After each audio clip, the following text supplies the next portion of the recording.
म्हणजे माझ्या काळात झालाच नाही। जर कुणी सिद्ध करून दिलं की बजरंग सोनवणे सभापती असताना एक सिंगल शिक्षक मी आणलाय तर बीड जिल्ह्याचा खासदार म्हणून विनम्र या जनतेचे सर्वांची माफी मागून राजीनामा देतो। महानगरपालिका, नगर परिषदा, जिल्हा परिषद, स्थानिक स्वराज्य संस्थेच्या जोपर्यंत निवडणुका होणार नाहीत तोपर्यंत काय कुणाला याच्याला अधिकारशाही झाली। आणि आता बीडच्या शिव मॅडम साठी काय बोलावं, विनम्र आमच्या ताई साहेबांनी बीडचं बघावा जरा उघड्या डोळ्यांनी। बीड जिल्ह्यातील बिंदू नियमावलीचा विषय आहे। यापूर्वीच अतिरिक्त जे शिक्षक आहेत ते आणण्यात आलेले आहेत असे आरोप होत आहेत। नाही, विनम्रपणे सांगतो, तुम्हाला प्रश्न विचारताना तुमचं बिनाव त्याच्यात आलं असं तुम्ही विचारलं नाही, पण मी सांगणार आहे। तर सर्वात महत्वाचा विषय असा आहे की बिंदू नियमावलीप्रमाणे जे बिंदू नियमावलीला डावलून शिक्षक आले ते आलेतच। जिल्ह्यात कुणी आणले हा विषय जर आहे तर संशोधनाचा विषय नाहीये।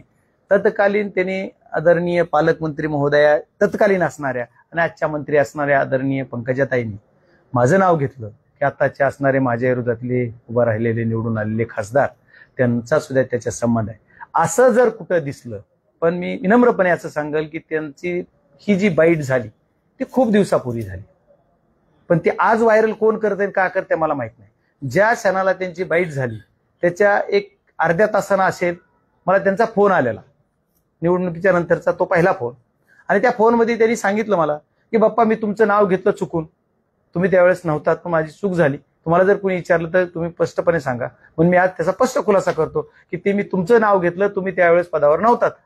ठीक आहे, आता त्यांनी घेतलं, चुकून घेतलं म्हणलं तर मग मी त्यांना आपण पण काय म्हणजे एवढ्या मन मोठं करून जर त्यांनी मला सांगितलं असेल की चुकून मी तुमचं नाव घेतलं तर मी काय लपवलं पाहिजे।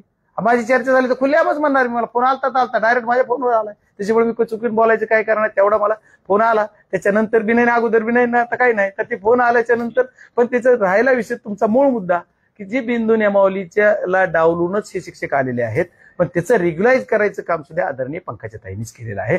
त्याचा परिणाम काय झालाय तर त्याचा परिणाम असा झालाय की त्या बिंदू नियमावलीपर्यंत हे रेग्युलाइज झाले, म्हणजे तुमच्याकडे जागा आज रिक्त नाहीये, पण बिंदू नियमावलीप्रमाणे ज्या लोकांवर अन्याय झालाय तर हे लोक 100 आहेत आणि ते लोक कमी आहे। पण जर टोटल जिल्ह्याचा विषय बघितला तर तो टोटल विषयामध्ये लोक 100 दिसत नाही। त्याच्यामुळं ओपन कॅटेगरीच्या लोकांवर अन्याय आहे, 100% खरंय। ओबीसी कॅटेगरीच्या सुद्धा लोकांवर थोडाफार अन्याय आहे, पण ओबीसी नाही झालं ते ओपनवरच जास्त अन्याय होतोय, तर हे मान्यच आहे। मग ह्याला रेग्युलाइज करायचं काम तिथून सोडले होते, तिथून ते सुटले होते, त्यांना ते मायबाप त्यांची पण जनता जनार्दनच आहे ना, ते सगळे म्हणजे या लोकांना कुठलेही असो कुठल्या समाजाचे तिकडूनही सुटले, मग त्यांना रेग्युलाइज करणं बी त्यांनी केले रेग्युलाइज। आता ते झालं, ही शिक्षकाचा विषय झाला, शिक्षकाचं त्यावेळेस जिल्हा परिषद झालं। पण माझं म्हणणं आहे की बीड जिल्ह्यामध्ये आणखी पोलीस यंत्रणेत सुद्धा असं आहे, ते कोणी केलं, ते काय झालं, ते कुठल्या काळात झालं, तलाठीमध्ये असं आहे। आता ते पंचायत समितीला काहीतरी लोक भरायची, ही काय ती नाही हा काय पीठ तर ती भरताना 43 लोक एकाच प्रभागातली, 3 दुसऱ्या प्रभागातली, असं कसं होत आहे।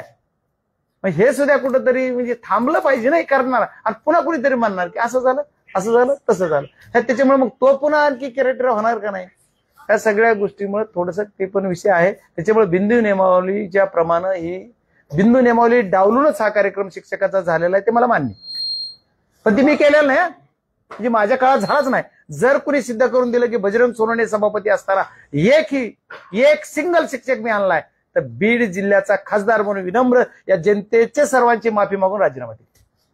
बाप्पा, बीड शहरात नगरपालिकेने घाणीचं साम्राज्य केलेलं आहे। आपण गेल्या 8 दिवसापासून सणसुदी चालू आहे, पाडवा गेला, रमजान गेले, आता जयंती आहे, महावीर जयंती झाली, शहरामध्ये कचरा म्हणजे आता तुम्ही बघू शकता। माझे हात जोडून तुम्हाला सर्वांना एक विनंती आहे, मायबाप सरकारला सांगा, आमचं ज्यावेळेस मागे सरकार होतं त्यावेळेस म्हणायचे की ही कोर्टात प्रेझेंट करत नाहीत, महानगरपालिका, नगर परिषदा, जिल्हा परिषद, स्थानिक स्वराज्य संस्थेच्या जोपर्यंत निवडणुका होणार नाहीत तोपर्यंत काय कुणाला याच्याला अधिकारशाही झाली। आणि आता बीडच्या शिव मॅडम साठी काय बोलावं, विनम्र आमच्या ताई साहेबांनी बीडचं बघावा जरा उघड्या डोळ्यांनी, ते बघत नाही, त्याला मी काय बोलू। खासदार म्हणून मी त्यांची एकदा एक बैठक घेणार आहे, आणि त्या बैठकीत काय ते सांगतात त्याच्यानंतर आपण बोलू। मी दिशा कमिटीमध्ये त्यांना विचारतोय, पण ते काय ते एक दिवस झालं की दुसऱ्या दिवशी त्यांचं काय कोण कसं पाठराखण होते मला माहित नाही, पण बीडच्या बाबतीत मी संवेदनशीलतेनं आहे। बीड म्हणजे जिल्ह्यामधून बीडच्या शहरामधून नदी पण जाते, त्याच्यामुळे त्या नदीच्या बाबतीत सुद्धा आम्हाला जी काय केंद्रातून एक